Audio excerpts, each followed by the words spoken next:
Bonjour, nous accueillons aujourd'hui donc Jean-Luc et Christophe qui, suite à la présentation d'hier, on en redemande, nous vont nous présenter l'organisation cellulaire. Donc Jean-Luc, Christophe, n'hésitez pas à démarrer votre micro et votre caméra. Yes. Je vous laisse la main. Bonjour à tous. Jean-Luc, ton micro est coupé. Bienvenue alors dans cette conférence. Je te passe la main, Jean-Luc. Ouais, ça marche. Je me bats avec ma souris, avec mes deux écrans, mais ça va le faire. Donc, bienvenue à tous. Oui, j'ai un petit doute parce que je vois que le titre, il me semble qu'on l'avait changé, mais peut-être pas sur cette présentation-là. Donc, on parle aujourd'hui gouvernance cellulaire. On va démarrer en se présentant. Donc, moi, je m'appelle Jean-Luc Christin. Je travaille sur l'entente au travail depuis des années. J'ai monté ma structure il y a 12 ans parce que je me suis rendu compte que c'est difficile en fait de bien s'entendre au travail. On aimerait avec un peu de bonne volonté et de bon sens, ça coule de source, mais c'est pas ce qui se passe. Donc je suis devenu coach en entreprise après avoir été ingénieur RH et avec une première phase où j'étais beaucoup sur l'écoute du cœur, l'authenticité, l'ouverture. Et puis une deuxième phase où j'ai découvert le monde de la gouvernance partagée. Donc, ça m'a fait un 180 et j'ai agrégé tout ça dans une démarche écrite qui s'appelle la gouvernance cellulaire, qui est en licence ouverte et qu'on construit à plusieurs maintenant. Voilà. Et donc, je travaille chez Humanopal, qui est une entreprise d'accompagnement qui se base sur cette démarche en particulier. Je passe la parole à Christophe. Bonjour, je m'appelle Christophe Hérault. Je suis consultant, formateur, coach. J'accompagne la transformation des organisations, particulièrement le développement managérial et organisationnel. J'ai 20 ans d'expérience dans le management, des postes de direction internationale, et vraiment, j'ai décidé de mettre toute mon énergie pour aider les organisations, les structures à se développer, à être plus efficientes et remettre de l'humain. Je suis très inspiré par des orientations présentées par Frédéric Laloux, Isaac Gates. Je crois qu'il y a une révolution du monde du travail qui est en cours et j'entends être un acteur actif de tout cela. Et la gouvernance cellulaire en est un outil formidable. Quelques mots sur le contexte, le constat des difficultés. Vous n'êtes pas à la première fois que vous entendez parler de comment va le monde des entreprises, le monde volatile, incertain, tout bouge, tout va très vite. Et en réalité, c'est compliqué dans les organisations. Hier, dans notre atelier de 2 heures, on a fait participer l'audience pour dire ce qui leur pesait au travail. Et voilà le résultat de ce qu'ils ont produit comme post-it. Et vous voyez 4 catégories. On va commencer par l'organisation qui est il n'y a que 2 post-it, mais les poids sont lourds dessus. Il y a un nombre de personnes qui ont liké ces propositions. L'inertie des structures, la désorganisation, c'est compliqué, difficile de bouger et de faire avancer proprement. Le poids des relations est vraiment difficile. Le problème de manque de bienveillance, des jugements, de la manipulation, des conflits dans les espaces de travail. La dimension des opérations, c'est difficile d'être efficace, de traiter beaucoup de sujets opérationnels dans le temps restreint. Nous sommes tous contraints par le temps et il faut arriver à collaborer efficacement. Ce qui empêche ça, il y a des verticalités de décision, de manque de partage d'informations, il y a tout un tas de rigidités qui existent. Et la question du sens au travail aussi pose problème pour beaucoup de personnes. Et il y a du greenwashing, il y a du agile washing, et il y a aussi tout un tas de décalage entre le discours et la réalité qui crée des tensions éthiques. Et bien voilà, ces 4 dimensions, ce sont des besoins fondamentaux des organisations qu'il est important de traiter proprement et la gouvernance cellulaire permet de répondre à ces besoins, d'avoir des opérations efficaces, une organisation qui est agile, qui s'auto-adapte en permanence, des relations qui sont saines et on prend soin des gens les uns des autres et le sens, où on co-construit le sens, on peut le mettre à jour et on permet à chacun de le comprendre. Ok, donc pour répondre à tout ça, pour apporter une solution qui réponde à ces 4 éléments. On va vous faire une présentation, 45 minutes, c'est vraiment chaud patate en fait. Elle est super condensée, donc il y aura beaucoup de contenu. C'est pas grave si vous n'attrapez pas tout. La proposition qu'on vous fait, c'est de retenir un élément qui vous plaît bien, que vous avez envie d'essayer. On prendra un petit temps en fin de présentation pour savoir ce que vous avez retenu, ce qui vous plairait bien. Donc, on part tout de suite en s'intéressant à Madame Hoppe. Donc, Madame Hoppe, elle est connue dans le monde entier pour sa capacité à l'efficacité humaniste. Donc, c'est un manager absolument extraordinaire qui a travaillé sur tous les continents, qui a une expérience folle dans tous les secteurs, hein, service public, service privé, en ESS, économie sociale et solidaire, associatif. Ça fonctionne partout. Elle est connue comme étant le manager idéal, parfait, plus que tout ça. Donc, elle est recrutée dans une entreprise ou dans une assoce parce qu'en fait, il y a besoin de faire plein de choses. Les gens n'arrêtent pas de dire qu'ils sont débordés, qu'ils ont du mal à faire face à tout ce qu'il faut couvrir. Le monde change à toute vitesse. Et donc, ils veulent une hyper-efficacité opérationnelle, mais ils ne veulent pas s'arrêter là. Ils veulent aussi un humanisme complet, c'est-à-dire qu'on s'occupe des gens et qu'on prenne soin des gens tout en répondant à l'aspect efficacité. Alors, son monde à elle, c'est quoi? Sa vision du monde, c'est que l'opérationnel doit être ultra performant, c'est ce qu'elle veut, et être ultra humain, c'est-à-dire en particulier plein de sens. Elle fait zéro concession là-dessus. Et elle rajoute, du fait de son expérience, qu'il soit ultra adaptable. Et il y a le mot naturel qui apparaît dans la façon de s'adapter. C'est-à-dire qu'elle veut des collectifs qui sachent s'adapter de façon naturelle aux changements et aux imprévus. Et quand je dis elle veut, c'est qu'elle les guide pour y arriver. Alors, sa première action, quand elle arrive dans une structure, c'est d'écouter. Donc, elle écoute, elle rencontre les gens, elle prend des cafés, elle entend 1 milliard de choses et en fait, elle a une routine dans la tête qui lui permet de classer tout ça. Donc, en particulier, en général, les gens commencent par lui dire, bah moi, voilà, dans l'entreprise, je fais ça. Donc, elle se sert de ça pour repérer comment c'est structuré dans cette entreprise, comment est-ce que l'autorité est répartie, comment est-ce que les décisions sont prises, quelles sont les règles qui fonctionnent ici. Mais elle ne fait pas que ça. Elle regarde aussi si ça marche. C'est-à-dire quel est le rapport à l'exigence. Est-ce que c'est efficace, ça, ou pas du tout? Est-ce qu'en fait, on a une organisation officielle, puis qu'en pratique, ça ne marche pas? Ensuite, elle sait très bien que la grève du zèle, ça existe, hein, et que des règles, ça n'a jamais suffi à faire un collectif performant. Donc, elle va regarder aussi la capacité d'initiative. Est-ce que les gens s'autorisent à prendre des initiatives, se sentent libres?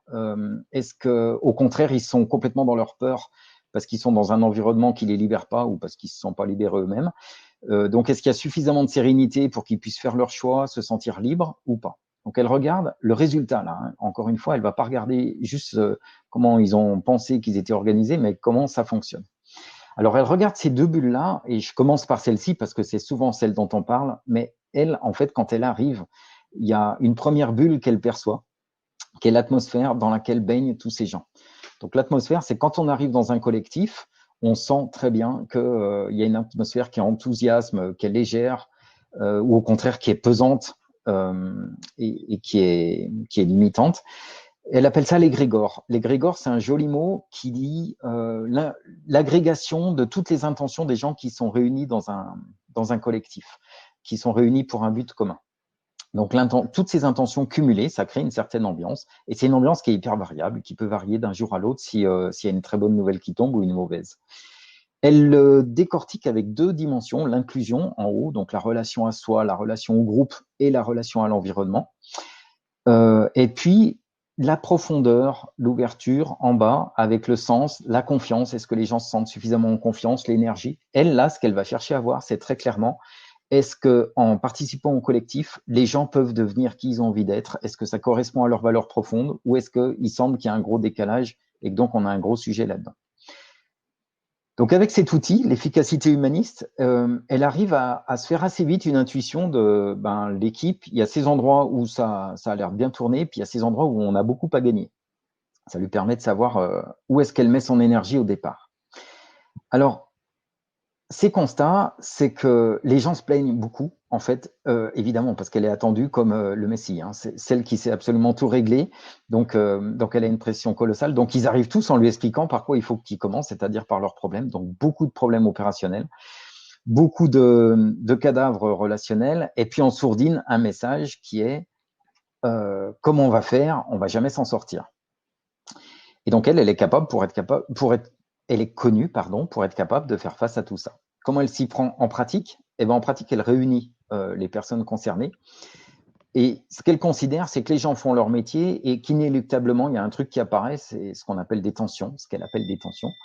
Donc, ça peut être soit une tension par quelque chose qui cause souci, soit une tension, une motivation, en fait, qui est une tension vers quelque chose. J'aimerais bien que les choses se passent d'une certaine manière. Donc, ce qu'elle fait, c'est qu'elle réunit les gens dans une réunion d'opération, qui est une réunion, on appelle ça de triage aussi, pour ceux qui en ont entendu parler, qui est une réunion où elle pousse les gens en leur demandant, mais de quoi tu aurais besoin, là, concrètement, vis-à-vis de ce sujet sur lequel tu te plains, ou sur lequel tu as une motivation, et à qui ça s'adresse. Et puis, une fois qu'elle a repéré de quoi il avait besoin concrètement, à qui ça s'adressait, il y a un plan d'action qui se construit, et puis on passe au sujet d'après. Et le gros avantage, c'est que dans une réunion très rapide, très rythmée, eh ben, elle arrive à faire en sorte qu'il y ait beaucoup de réponses qui soient produites pour une avalanche de sujets qui arrivent. Du coup, je vous invite à cliquer sur le lien que j'ai mis dans le chat où c'est marqué www.wooclap.com/gcagile. C'est une plateforme qu'on va utiliser pour interagir avec vous, avec des sondages, des nuages de mots. Donc, je vous invite à cliquer là-dessus, ça va ouvrir un nouvel onglet et là, vous avez une question qui est dans le processus que Jean-Luc vient de présenter, que suit Madame Hop.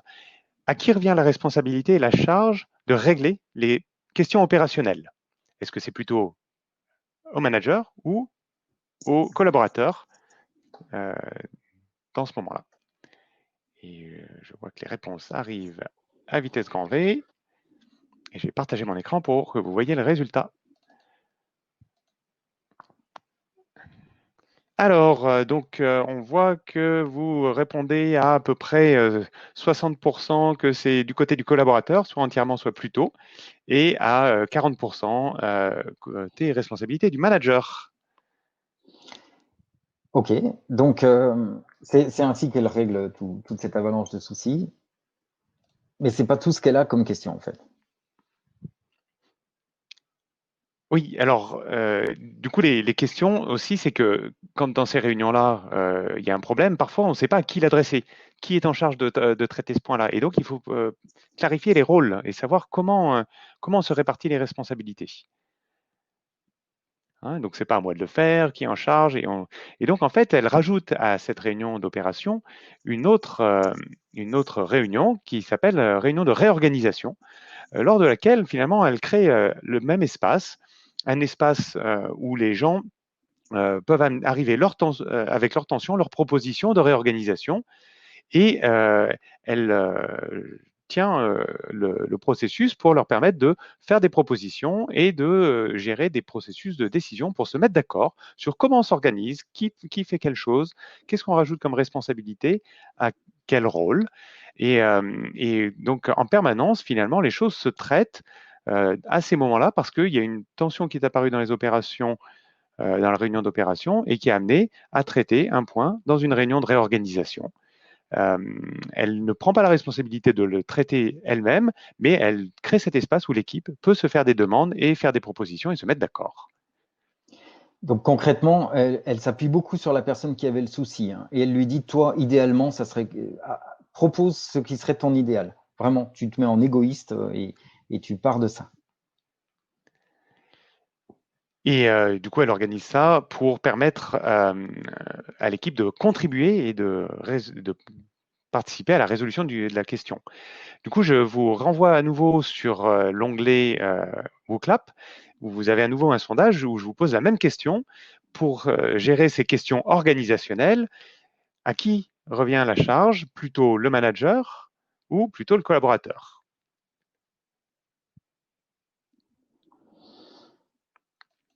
Dans ces réunions-là, bien sûr, dans la façon dont elle s'y prend. Et je partage les résultats de vos réponses. C'est encore en train de bouger assez rapidement. Et donc, on voit à peu près moitié pour le manager, donc plutôt le manager, plutôt le collaborateur, 33%, et 17% pour entièrement le collaborateurs. Ok, donc là où elle est reconnue encore là-dessus, c'est qu'elle est capable de faire des réorganisations à toute vitesse. Et elle, en fait, ce qui l'a fait sourire, c'est qu'elle, elle fait rien. Elle a juste ses routines, elle s'appuie sur l'intelligence de chacun, elle s'appuie sur l'intelligence du collectif, et elle est capable de faire bouger l'organisation de la structure dès qu'elle est arrivée, en fait, en s'appuyant sur ces gens-là. Si vous avez besoin d'être rassuré sur leurs compétences, il n'y a qu'à écouter à une machine à café toutes les personnes qui expliquent comment est-ce que l'entreprise devrait être organisée, et ça donne vraiment des réponses. Alors, encore une fois, c'est pas tout. Elle répond pas à tout avec ça parce que des fois, elle a d'autres questions qui sont délicates au niveau relationnel, avec des gens qui disent non, mais avec lui, c'est mort. Moi, il peut me demander ce qu'il veut, ce sera non. Il faut me trouver une place où j'ai plus à interagir avec lui. Il y a un tel qui me casse les pieds, ainsi de suite. Eh ben, elle va avoir de la même manière une routine qu'elle appelle la réunion de régulation relationnelle. Donc ça, c'est un moment où, à la différence des autres, elle propose aux personnes qui sont touchées de venir. Donc, ils ne viennent vraiment que s'ils sont volontaires. Et elle va avoir une routine de questionnement qui permet de partir de la personne qui a soulevé le sujet et de l'amener petit à petit à dire de quoi il aurait besoin vis-à-vis de l'autre pour que les choses se passent mieux. Donc, encore une fois, elle règle énormément de choses dès qu'elle est arrivée et sans même avoir besoin de connaître les gens. Donc, je vous affiche aussi sur WooClap le même sondage. À qui revient la responsabilité et la charge de régler les problèmes relationnels dans cette approche de Madame Hop? Est-ce que c'est plutôt elle, le manager, ou les collaborateurs? Et je vois les réponses qui arrivent à grande vitesse et je partage l'écran. Et donc, dans ce que vous nous indiquez ici, de votre compréhension, 20% plutôt le manager, 60% plutôt le collaborateur et 20% entièrement le collaborateur. Ok. Donc là encore, elle est reconnue parce qu'elle est capable de gérer énormément de difficultés relationnelles. Et elle, ça la fait sourire. Elle a ses routines, elle réunit tout le monde, elle s'appuie sur les compétences et sur l'énergie des gens pour faire avancer ça. Par contre, c'est pas tout. Et c'est pas tout, parce qu'effectivement, il y a des moments où les gens se questionnent sur le sens de ce qu'on est en train de faire. Mais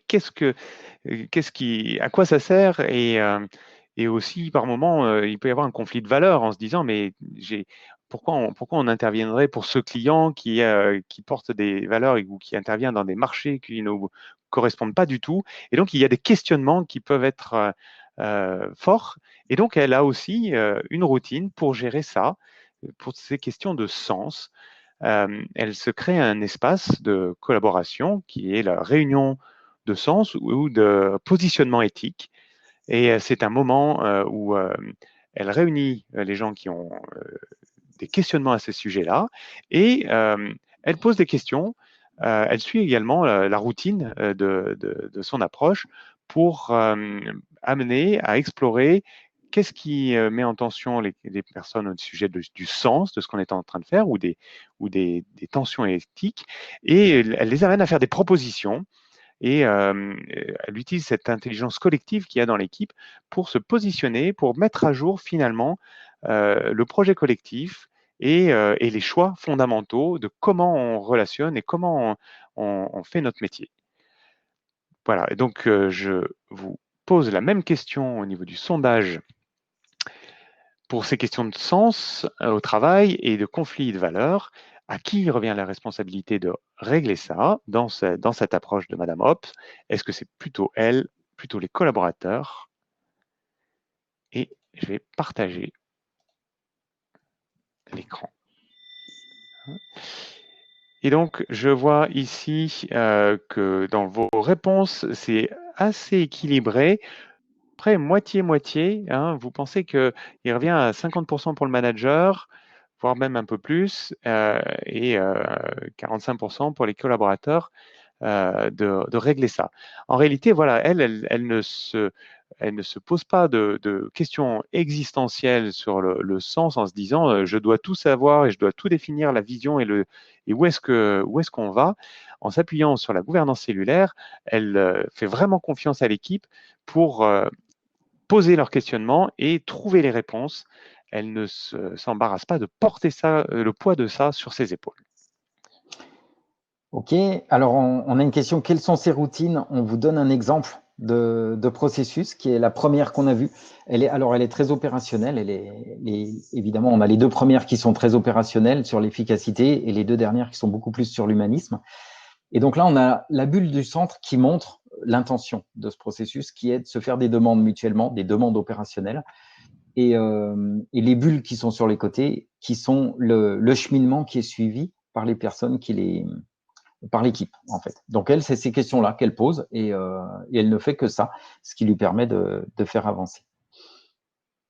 Alors, hier, quand on leur a fait expérimenter le processus, et ça, c'est le nuage de mots qui est sorti quand on leur a demandé comment vous le vivez, qu'est-ce que vous en avez pensé, qu'est-ce que ça vous a inspiré. Donc, c'est des mots plutôt positifs. Alors, j'en profite, je vois, donc, quelles sont ces routines? On a un petit peu répondu. Ce sur quoi je peux ajouter quelque chose, c'est que les routines sont décrites, et on en parlera tout à l'heure, et elle doit toujours rester totalement objective. En fait, elle n'a même pas besoin d'être objective. Elle ne cherche pas à résoudre le truc par elle-même, elle le fait régler par les gens. Donc, elle a besoin d'être surtout centrée sur ses routines, sur ses processus. C'est pour toi, c'est pour moi, Christophe? On avait un petit sondage d'abord que je viens de mettre à l'instant là sur WooClap. On vous pose 3 questions. On vous demande de noter finalement sur une échelle de 1 à 5 ce qu'on vient de vous présenter à la vitesse éclair. Donc, vous n'avez peut-être pas vraiment tout compris, c'est normal. Mais est-ce que vous avez l'impression que c'est une approche qui permet d'être efficace? C'est la première question. Vous notez de 1 à 5. Est-ce que ça permet de prendre soin des relations? Et troisièmement, comment c'est pour vous aujourd'hui dans votre environnement de travail? Est-ce que ça ressemble à ça tout à fait ou pas du tout?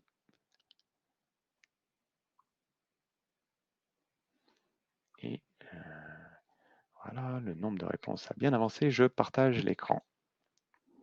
Hop. Ce que vous nous dites, ça vous semble efficace à 3,8 sur 5, de prendre soin des relations 4,4 sur 5, et est-ce que ça ressemble à ça dans vos équipes aujourd'hui? 2,7 sur 5. Voilà, ça permet de faire un petit point sur votre perception à ce moment-là. Et donc, Jean-Luc, du coup, j'enchaîne sur la suite. Les grandes étapes, donc du coup, comment ça se passe pour une équipe qui est plus grande? Parce qu'aujourd'hui, là, on a parlé d'un manager avec son équipe.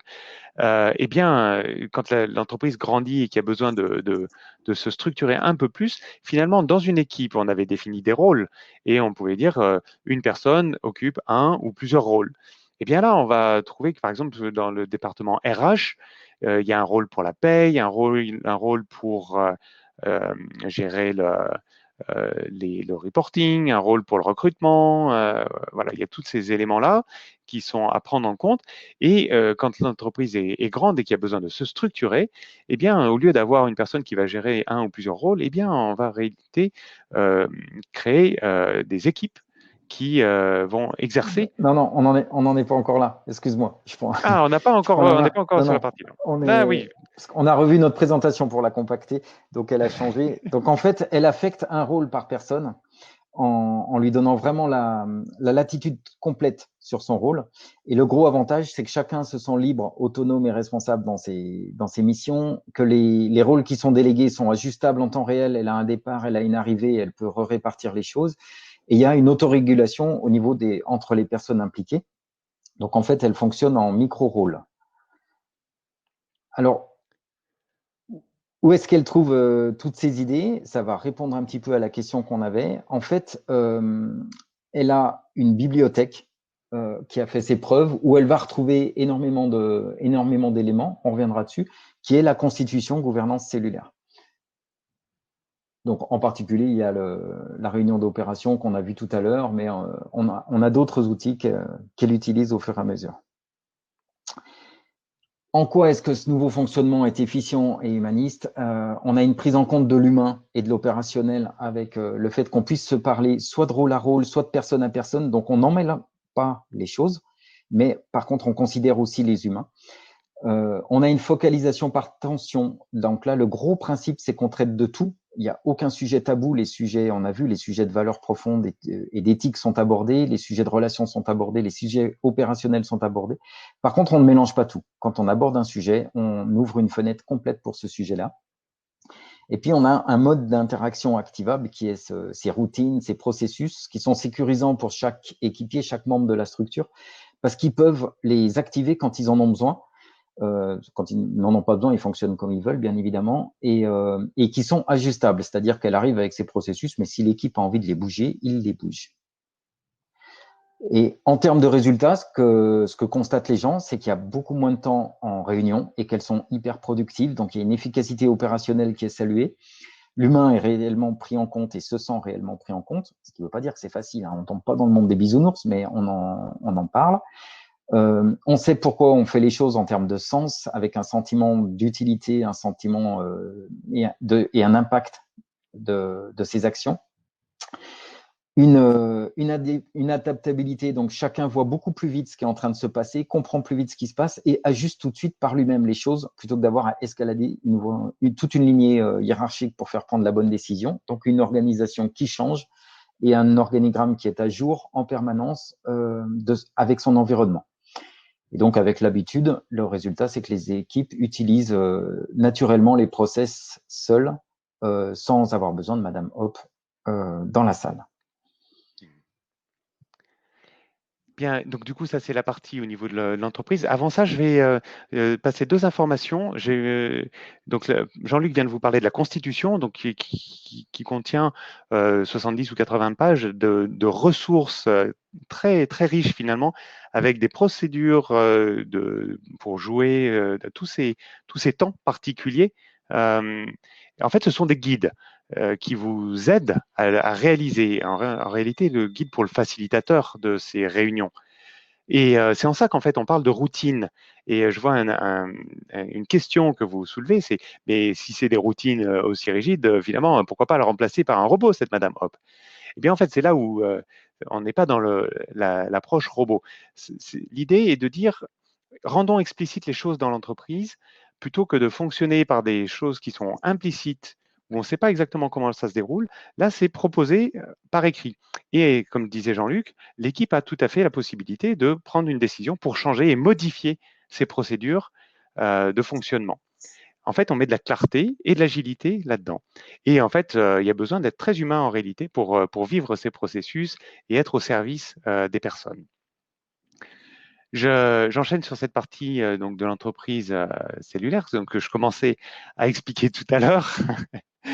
Et donc, quand dans une équipe, il y a des rôles bien spécifiques que chaque personne va occuper, s'il y a besoin d'une équipe entière pour occuper un rôle, par exemple le rôle de la paye, eh bien, on va se structurer avec des cellules qui vont gérer ces sous-parties.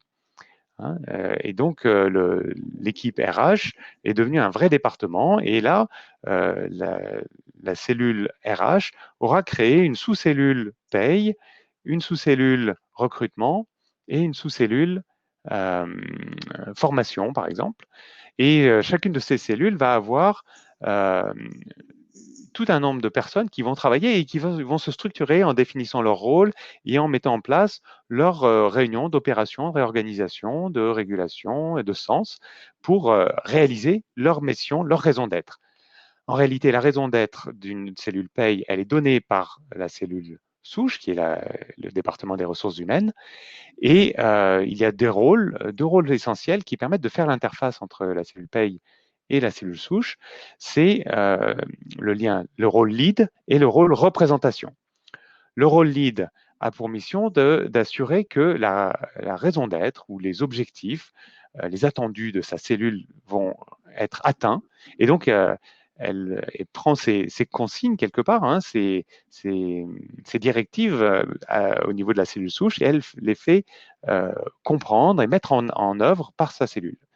Et le rôle représentation s'occupe du lien inverse, qui est de remonter les informations sur l'avancée, la performance, les résultats de sa cellule, mais aussi sur les problématiques qui sont rencontrées, qui ne peuvent pas être traitées dans la cellule. Si par exemple au niveau de la paye, le service informatique est en panne, ça va empêcher la réalisation de cette mission de la paye et ils vont remonter ce problème au niveau des ressources humaines et voire même ce département des ressources humaines va aller remonter ce problème à un cran plus haut au niveau de l'entreprise pour pouvoir atteindre le département informatique et obtenir de l'aide à ce sujet.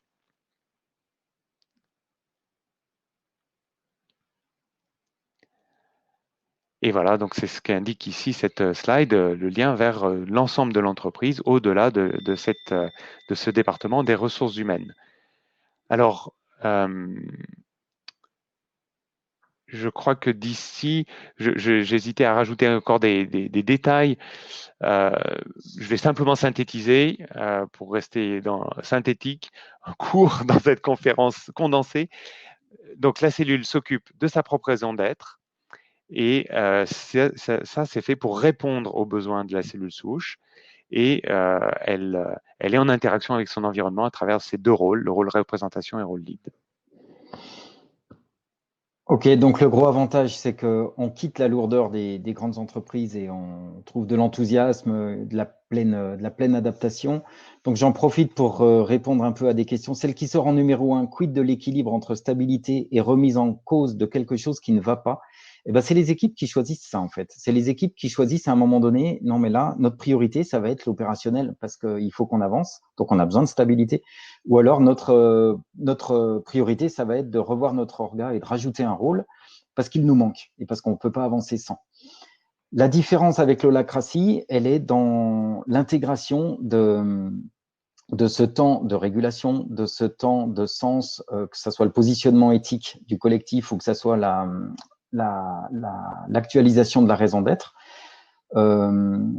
qui sont nécessaires en gouvernance cellulaire, c'est-à-dire qu'on ne peut pas juste s'occuper de l'opérationnel et dire « Ok, c'est bon, on est en gouvernance cellulaire ». Pour nous, c'est vraiment fondamental de s'occuper de ces deux dimensions qui sont la relation et qui sont le sens. Alors, je continue maintenant. Oui, et on prendra les autres questions après. Ouais, donc, dans cette entreprise, on ne fonctionne pas comme l'ancienne entreprise de Hop pour une bonne raison, c'est que la culture de chaque entreprise et même la culture de chaque manager et de chaque équipe est différente. Et donc, on va passer très vite dessus parce qu'on n'a que 45 minutes, on utilise un curseur managérial avec deux outils. L'outil niveau de délégation et d'autonomie dans les rôles, on n'aura pas le temps de rentrer dedans, mais vous pouvez comprendre le principe. Le principe, c'est qu'on va interroger les leaders sur quel est le niveau de liberté que vous donnez à des rôles. Ce n'est pas sous-entendu qu'il y a une liberté absolue. En tout cas, ce n'est pas ce qu'on observe dans nos accompagnements. Donc, on leur pose la question. Quand quelqu'un a un rôle qui lui est délégué, est-ce que c'est lui qui réfléchit comment est-ce qu'il faut faire les choses? Est-ce que c'est lui qui décide? Est-ce que c'est lui qui fait le job? Et est-ce que c'est lui qui évalue le résultat de son travail? Ou est-ce que ça se fait ensemble? Ou est-ce que ça se fait juste du côté du manager? Quand on dit ensemble, selon qu'on est dans une culture pyramidale, ça va vouloir dire le collaborateur et son manager. Et si on est dans une culture très horizontalisée, ça veut dire tous ensemble. Et l'autre outil dont on se sert, c'est celui qui est en arrière-fond, donc le curseur managérial, qui permet de décortiquer quels sont les attendus d'un lead, d'un rôle lead cellulaire, c'est-à-dire c'est un premier lien dans d'autres vocabulaires ou un lien lead. Et puis, quels sont les attendus ou les redevabilités du leader pyramidal. Et là-dessus, on demande au leader de déléguer tout ce qu'il a envie de déléguer à l'équipe. Et ensuite, on demande à l'équipe, parmi tout ce qu'il a envie de déléguer, qu'est-ce que vous êtes prêt à prendre? Et en fonction de ce qu'ils sont prêts à prendre, ils ont peut-être des compétences à acquérir. Donc, par exemple, si le leader a envie de déléguer, trancher une décision, parce qu'il en a marre de ces réunions qui durent hyper longtemps et où à la fin, personne n'a compris si la décision avait été prise, eh ben, il va falloir que l'équipe acquiert une compétence de décision collective. Donc, par exemple, on met en avant la décision par consentement, on met en avant la décision par concordance, mais il peut y avoir le tirage au sort, plein d'autres choses. Donc ça, c'est un curseur qui permet à l'équipe d'inventer son propre style et donc qui nous évite, les consultants qui servent de la gouvernance cellulaire, d'arriver en sachant quelle est la bonne culture dont a besoin cette entreprise. On ne part pas de ce principe-là, on aide les gens à choisir quelle est la culture qu'ils ont envie d'essayer pendant la prochaine période. Et puis ensuite, ils redécideront, ils régleront leur curseur pour la période d'après. Alors, la constitution, tu me dis si Si tu veux y aller, Oui. Christophe. Oui, je peux parler effectivement de ça. Donc, la constitution de la gouvernance cellulaire, j'en ai parlé un petit peu tout à l'heure, c'est un document qui est très riche et qui documente tous ces espaces, tous ces temps, et qui vous propose des processus finalement pour fonctionner efficacement. Ce ne sont que des propositions. En réalité, rien là-dedans n'est dogmatique. Et à aucun moment donné, on vous dit que c'est comme ça qu'il faut faire et qu'il n'y a pas d'autre solution. Hein, une des questions que vous posez dans le chat, c'est quel est le processus de mise à jour de la gouvernance? Eh bien, c'est justement dans la réunion de réorganisation. Quelqu'un qui pense que la gouvernance ne fonctionne pas bien, il y a tel processus là qui n'est pas bon, eh bien, il le signale et on le traite en réunion de réorganisation. La Constitution, elle vous propose de démarrer par l'autodiagnostic de l'efficacité humaniste que Jean-Luc a présenté au début sur l'approche de Madame Hoppe. Elle est constituée de 3 espaces, hein, l'espace contrat, l'espace relation et l'espace sens. Hein, et donc là-dedans, vous trouvez toutes les ressources pour gérer dans l'espace contrat ces réunions opérationnelles, réunions de réorganisation, comment on fait les rôles, etc. Et dans l'espace relation, comment on traite la régulation, etc. On vous propose 4 rôles préconstruits, hein, qui sont le rôle lead, dont on a parlé tout à l'heure, le rôle représentation, le rôle facilitation, qui lui anime quelque part ces temps de réunion. Hein, et quand on parlait de Madame Hoppe tout à l'heure, c'est pas forcément le manager d'ailleurs qui va animer ces temps de rôle, temps de réunion, ça peut être un rôle facilitation qui est tenu par une autre personne. Et le rôle mémoire qui permet d'enregistrer les décisions, de gérer toute la documentation associée à ces réunions. Le curseur managérial dont a parlé Jean-Luc, et tout un tas de briques modulaires qui sont des options, des bonnes pratiques que nous avons identifiées, que nous documentons, que nous ajoutons à la Constitution comme autant de ressources pour vous, pour décider de comment vous avez envie de fonctionner en équipe. Ok, donc pendant que je vous ai sous la main, il y a dans cette constitution, si vous la téléchargez, vous naviguez dedans en cliquant sur ce tableau de bord. Et ici, il y a un petit bouton de navigation, vous recliquez dessus et en 1 ou 2 clics, vous revenez à ce tableau de bord. Donc, ça permet de circuler dedans. Voilà. Et donc, je vous rappelle, dans le chat, il y a le lien pour vous inscrire et pouvoir recevoir cette constitution et bien d'autres ressources à ce sujet. Alors, je réponds. Continue, Jean-Luc. Ouais, super. Je continue. Je réponds à la question qui est en haut. Agilité et processus ou procédures ne font pas toujours bon ménage. Qu'en pensez-vous? Mais tout à fait, ma bonne dame ou mon bon monsieur. Et en fait, tous nos processus commencent par le fait qu'ils peuvent être remplacés par quelque chose. Donc, l'équipe peut choisir de remplacer le processus par autre chose. Et dans ce cas-là, on invite vraiment à l'essayer, à observer ce que ça donne. Et en fonction de ce que ça donne, de garder cette nouvelle façon de faire ou pas. Par contre, ce qu'on demande, c'est que ça soit écrit pour que chacun dans l'entreprise sache quels sont les outils qu'il peut activer quand il a un besoin. Quand il a besoin de faire une demande, il sait qu'il peut activer tel outil. Donc, on a une version grand public légère qui vient de sortir. La version anglaise est en relecture et la version allemande en écriture. Quand on accompagne une transformation d'entreprise, notre grosse idée, c'est qu'on va à votre rythme. C'est-à-dire, on commence de là où vous en êtes et on avance à votre vitesse. Ça dure le moins possible. Notre souhait, c'est de vous rendre le plus autonome possible rapidement. Les freins qu'on a observés, c'est les habitudes essentiellement et les peurs que ça déclenche de l'équité. Est-ce qu'il faut se faire accompagner? Nous, on observe que ça va beaucoup plus vite. Puis j'ai un responsable d'entreprise qui m'a dit, mais tu sais, nous, on n'est pas là pour ça. Hein. Notre métier, c'est autre chose. Parce que si on ne fabrique pas ce qu'on est censé fabriquer et si on ne le vend pas, demain matin, on ne sera plus là. Donc, on a besoin d'accompagnement. Donc, effectivement, on est là pour ça, pour simplifier les choses. Et qu'est-ce que ça coûte? Ça coûte uniquement l'accompagnement parce que vraiment le choix qu'on a fait, c'est de mettre toute la matière intellectuelle à disposition. Il n'y a pas de logiciel, il n'y a pas de licence et il n'y a pas de limitation d'usage de la gouvernance cellulaire. C'est-à-dire que demain, une fois que vous vous êtes bien formé, soit tout seul, soit en allant dans des formations, vous pouvez vous-même former, écrire sur la gouvernance cellulaire et vendre vos prestations. Alors, au niveau des étapes, une approche qui a fait ses preuves, c'est observer l'existant avec l'efficacité humaniste au départ, documenter les rôles existants, apprendre la réunion opérationnelle, apprendre la réunion de réorg, la prise de décision collective, et puis après faire un temps de rétrospective avec le réglage du curseur managérial qui permet à l'équipe d'avoir compris les éléments fondamentaux et de choisir avec quelle culture elle a envie d'avancer un peu plus loin.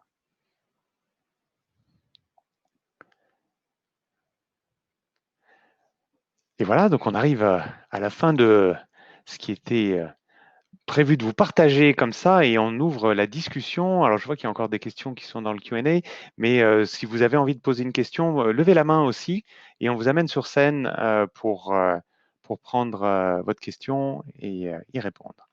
En attendant que des volontaires se présentent en levant la main, je peux ouvrir la première question qui vient en tête de liste. Combien de temps d'apprentissage, un ordre de grandeur pour une organisation? Alors bien sûr, ça c'est très variable en fonction des organisations, de leur taille, de leur culture. Ça prend un peu de temps et si on veut imaginer tout mettre. Mais la réalité, c'est que la bonne approche, c'est de le tester petit morceau par petit morceau. Et on peut tout à coup simplement essayer la réunion d'opération et pas tout le reste. Et donc, on s'entraîne à la réunion d'opération. Et puis après, on voit, tiens, ça peut être intéressant de rajouter la réorganisation. Et donc, en fait, chacun progresse à son rythme.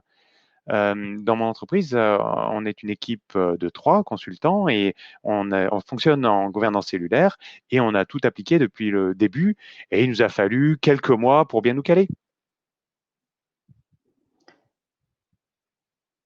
Ok.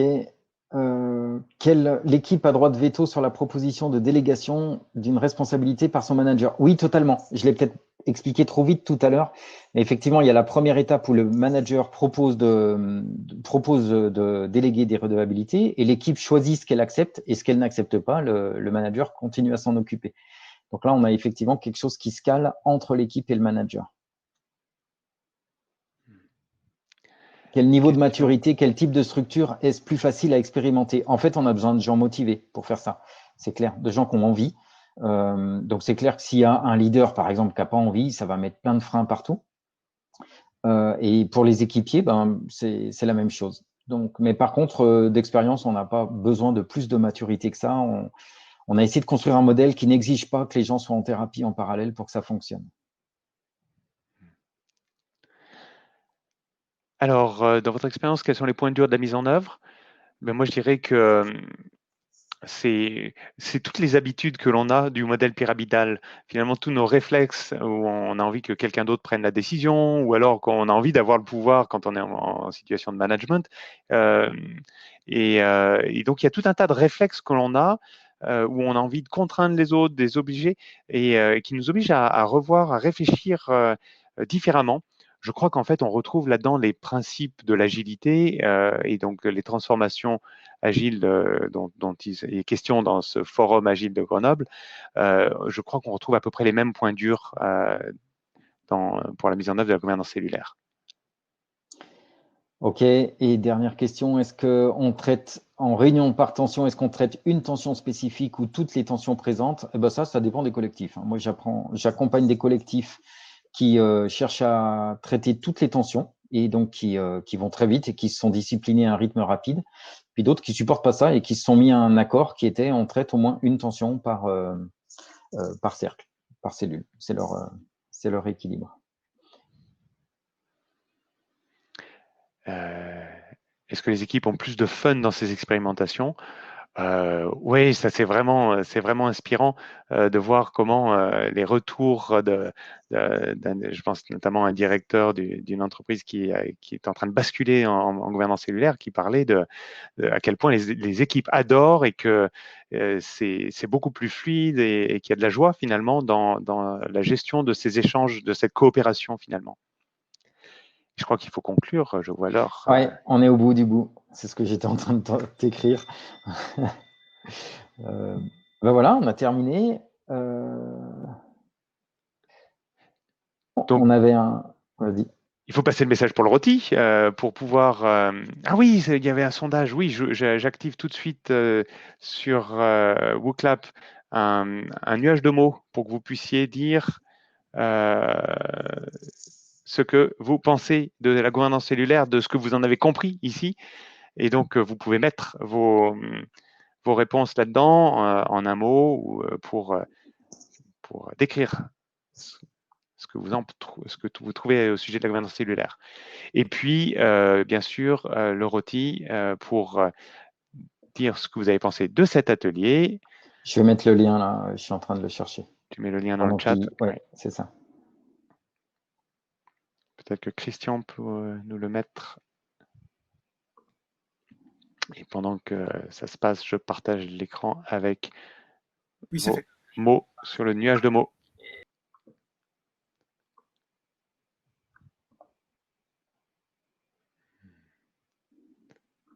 Bon, humain sort en position centrale ici. Transparence, processus. Ah bah, je suis content. On est allé très très vite. Il y a beaucoup de commentaires sur le fait que ça va très très vite. Mais oui. Globalement, on a réussi à transmettre l'esprit de ce qu'on vit, notre intention, ce à quoi ça répond. Voilà, donc si vous avez des questions, que vous voulez en savoir plus, n'hésitez pas à nous contacter. On se fera une joie de vous répondre et de suivre ce sujet-là avec vous. Eh bien, il ne reste plus qu'à vous dire au revoir et merci de participer ici à cet atelier. Au revoir. Bon après-midi.